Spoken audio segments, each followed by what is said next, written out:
ప్రభుత్వం యొక్క దూరదృష్టి అని చెప్పి మరొకసారి మీ అందరికీ తెలియజేస్తున్నా. ఇంకో పక్క మీరందరూ ఆలోచిస్తే ఈరోజు పోలవరం ప్రాజెక్టు ఉంది, రాష్ట్రానికి జీవనాడి. పోలవరం ప్రాజెక్టు పూర్తి చేసి నదుల అనుసంధానం చేసుకోగలిగితే ఈ రాష్ట్రంలో కరువు అనే మాట రాదు.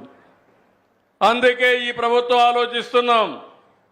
దాంట్లో మొట్టమొదటి విడతగా మీరు చూస్తే పట్టిసీమ లిఫ్ట్ ఇరిగేషన్ పెట్టి నాగార్జున సాగర్ ద్వారా వాడే నీళ్లన్నీ కూడా శ్రీశైలంను పొదుపు చేసుకుని కృష్ణా డెల్టాకి నాగార్జున పట్టిసీమ నీళ్లు ఇచ్చాం. ఆ 120 టీఎంసీ నీళ్లు రాయలసీమకి ఇచ్చాం. అదే నాకు ఆనందం. అది చూసినప్పుడు అనిపించింది, పోయిన సంవత్సరం మీరు చూశారు, రాయలసీమలో ఉండే అన్ని జలాశయాలు కళకళలాడుతున్నాయి. ఈసారి వర్షాకాలం కంటే ముందుగా 50% జలాశయాల్లో నీళ్లుండే పరిస్థితి వచ్చింది. దీన్ని చూసినప్పుడు ఆనందం ఏంటంటే ఈ రాయలసీమ ఇంకా రాబోయే రోజుల్లో రాళ్ల సీమ కాదు, రతనాల సీమగా చేస్తాననే ధైర్యం ఈ ప్రభుత్వానికి వచ్చింది. ఇక్కడ మీరు ఒకసారి చూస్తే నేను ఎప్పుడూ చూపించేవాడిని, మా వాళ్ళు సరిగా అక్కడెక్కడో పెట్టారు, ఇక్కడ పెట్టమంటే ఎవరికి ఎక్స్ప్లెయిన్ చేయడానికి నాకు తెలియదు. మొత్తం ఒక మ్యాప్ పెట్టమన్నాను కానీ ఆ పక్కన పెట్టి ఆయన చూసుకుంటున్నాడు.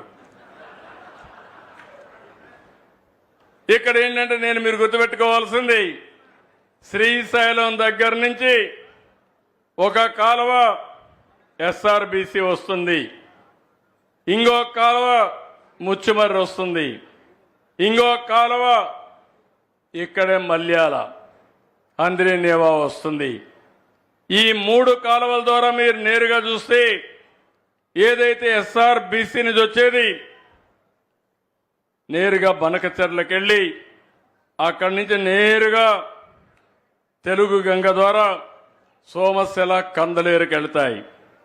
ఇంకో పక్క అంద్రినేవా మీరు ఒకసారి చూస్తే ఇక్కడి నుంచి బయలుదేరి నేరుగా అనంతపూర్ కలుపుకుంటూ అదే మరిగా కర్నూలులో కూడా పత్తికొండ, ఆలూరు ఈ నియోజకవర్గాలు నీళ్ళిచ్చి అక్కడి నుంచి నేరుగా చిత్తూరు వరకు వెళ్తుంది. గొల్లపల్లి, చెర్లోపల్లి, కడపలో శ్రీనివాసపురం, అడవిపల్లి ఇవన్నీ వస్తాయి.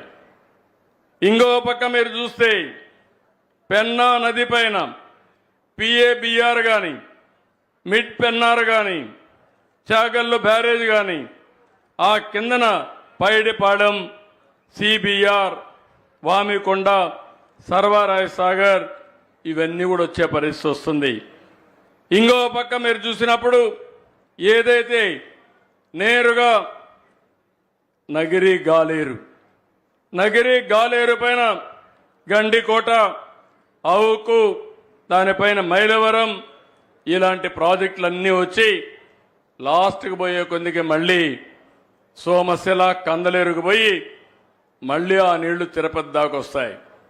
భవిష్యత్తులో ఓసారి ఆలోచిస్తే ఇక్కడి నుంచి నీళ్లు బయలుదేరి 600 టీఎంసీ 600 కిలోమీటర్లు ప్రయాణించి కడాన తిరుపతికి కూడా పోయే పరిస్థితి వస్తుంది. నీళ్లు శ్రీశైలం మల్లన్న దగ్గర మల్లికార్జున స్వామి దగ్గర నుంచి ప్రారంభమైన నీళ్లు సాక్షాత్తు 7 కొండలవాడు వెంకటేశ్వర స్వామి సమక్షానికి వెళ్లే పరిస్థితి వస్తుంది. రైతుల కష్టాలు తీర్చడమే కాదు, 2 దేవుళ్లను కూడా అనుసంధానం చేసే పరిస్థితి, జలహారతి ఇచ్చే పరిస్థితి వస్తుందంటే అది మనకుండే అదృష్టం అని చెప్పి కూడా నేను మీకు తెలియజేస్తున్నా. థ్యాంక్ యూ మా. కాబట్టి మీరందరూ గుర్తుపెట్టుకోవాల్సింది, ఈరోజు ఇలాంటి కార్యక్రమాలు వచ్చినప్పుడు మనం అందరం కూడా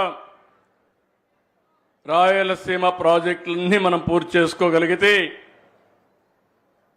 నిన్న కూడా జరిగింది ఒక మీటింగ్, తెలంగాణ ఆంధ్రప్రదేశ్కి ఒక మీటింగ్ జరిగింది. సమస్యలు ఎప్పుడూ ఉంటాయి, మీరు గుర్తుపెట్టుకోవాలి. రాజకీయాలు ఎప్పుడూ ఉంటాయి. ఎన్టీ రామారావు గారు ముఖ్యమంత్రిగా ఉన్నప్పుడు నీళ్లు ఇమ్మంటే తప్పకుండా రాయలసీమకు నీళ్లు ఇచ్చే బాధ్యత నాదంటే ఆనాడు నాయకులు కావాలని నీళ్లు కాదు కృష్ణాకి ఇచ్చే నీళ్లు నిలిపేసి మాకు నీళ్లు ఇమ్మన్నారు. ఆయన ఒకటే చెప్పాడు, మీకు నీళ్లు కావాలి, నీళ్లు ఇచ్చే బాధ్యత నాదని మొట్టమొదటిసారిగా బచావత్ అవార్డు ప్రకారం రాయలసీమకు నీళ్లు ఇచ్చిన ఏకైక నాయకుడు నందమూరి తారక రామారావు గారు. ఆ తర్వాత నన్ను కూడా చాలా ఇబ్బందులు పెట్టారు, మీరందరూ చూశారు. కానీ ఎప్పుడు కూడా నా సంకల్పం మంచి సంకల్పం, ప్రజల కోసం ఆలోచించే విధానం. ఎవరు ఎన్ని ఇబ్బందులు కలిగించినా కడాన ఇప్పుడే కేశవ్ గారు చెప్పినట్టు శాపాలు పెట్టినా, తిట్లు తిట్టినా, బూతులు తిట్టినా అవి నా మనసుకు రాలేదు. కానీ ఒకటే గుర్తుపెట్టుకోండి, క్లేమోర్ మైండ్సే ఏమి చేయనప్పుడు ఇలాంటి వాళ్ళు ఏమి చెయ్యలేరు. అది నా దృఢ సంకల్పం. నేను ఆలోచించేది ఒకే ఆలోచిస్తున్నాను, నేను ఎక్కడున్నా మీరు బాగుండాలి. ఇటీవల ఎన్నికల్లో మీరు చూపించారు, మనస్ఫూర్తిగా అభినందిస్తున్నాను. తెలుగుదేశం పార్టీ పుట్టినప్పటి నుంచి 93% స్ట్రైక్ రేట్ అంటే అందరినీ గెలిపించారంటే ఇక్కడ జయసూర్యను కూడా 20 సంవత్సరాల తర్వాత గెలిపించారంటే, నంద్యాల పార్లమెంట్ మెంబర్గా శబరి గారిని ఇక్కడ గెలిపించారంటే అది మీరు చూపించిన అభిమానం. నేను గుర్తుపెట్టుకోవాలి, మా నాయకులు కూడా గుర్తుపెట్టుకోవాలి. ఈ ప్రాంతాన్ని అభివృద్ధి చేయాలి. ఇంకొక విషయం కూడా మీరు గుర్తుపెట్టుకోండి, రాయలసీమ అన్ని ప్రాంతాల కంటే మెరుగైన ప్రాంతం. ఈరోజు మీరు రోడ్లు చూస్తున్నారు, నేను గర్వపడుతున్నా. ఈరోజు ఎక్కడికి పోవాలన్నా నేషనల్ హైవే ఎక్కితే ఎంత